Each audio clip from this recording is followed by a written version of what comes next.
நாங்குநேரி பிரச்சனையை பத்தி பேசினா அது போதையில நடந்துச்சான். பெரிய கண்டுபிடிப்பு, எங்களுக்கு தெரியாது பாரு.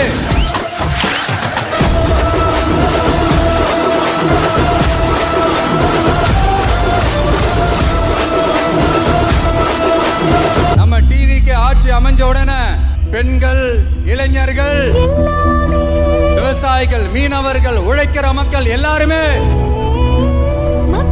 நல்லா இருப்போம், நல்லா இருப்போம், நல்லா இருப்போம். போதைப் பொருள் கலாச்சாரம் ஏன் அதிகமா இருக்கு? சட்டம் ஒழுங்கு ஏன் சரியா இல்ல? வன்முறை ஏன் தலைவரிச்சு ஆறுது? இதுக்கு உங்களால பதில் சொல்ல முடியுமா ஸ்டாலின் சார்? பதில் சொல்ல தகுதி இருக்கான்னு தான் கேட்டிருக்கணும்.